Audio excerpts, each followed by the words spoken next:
संपूर्ण जालना जिल्ह्याला हादरवून टाकणारी घटना रविवारी दिनांक 9 रोजी सकाळी 10 ते 11 वाजेच्या सुमारास उघडकीस आली आहे। ही घटना म्हणजे एका प्रेमीयुगुलाने गळफास घेऊन आत्महत्या केली आहे। मिळालेल्या माहितीनुसार जालना जिल्ह्यातील भोकरदन तालुक्यातील वालसावंगी या गावातील रहिवासी असलेले गणेश वाघ वय 28 तर जयाबाई पांडुरंग गवळी वय 40 या दोघांचे काही दिवसापासून प्रेमसंबंध होते। सदर प्रेमसंबंधाची चर्चा संपूर्ण गावभरात व त्यांच्या नातेवाईकात होती। त्यामुळे या दोघांमध्ये व त्यांच्या नातेवाईकांमध्ये सतत खटके उडत होते।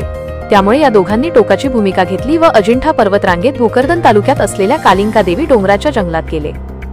त्यानंतर या प्रेमीयुगुलने सकाळी अंदाजे 3 ते 4 वाजेच्या सुमारास हे मोटरसायकल घेऊन या कालिंका देवीच्या अजिंठा पर्वतरांगाच्या डोंगरात गेले। काही काळ सोबत घालवला व दोघांनीही गळफास घेऊन या जगाचा निरोप घेतला। यावेळी या मयत तरुणानं त्याच्या काही मित्रांना कॉल करून सांगितलं होतं की आम्ही अशी आत्महत्या करणार आहे। त्यामुळे या मित्रांनी तात्काळ ही बाब पोलिसांना कळवली।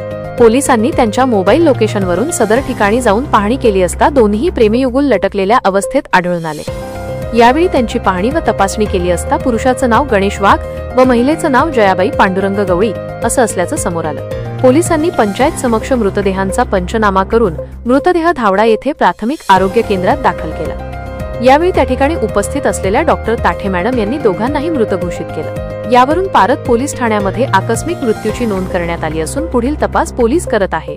मात्र या झालेल्या घटनेमुळे संपूर्ण परिसरात व जालना जिल्ह्यात एकच खळबळ उडाली असून चर्चेला उधाण आलं आहे। यावेळी घटनास्थळी पारत पोलीस ठाण्याचे सहाय्यक पोलीस निरीक्षक संतोष माने, पोलीस उपनिरीक्षक वाल्मिक नेमाने यांनी घटनास्थळी धाव घेऊन पंचनामा केला आहे। पुढील तपास पोलीस करत आहेत।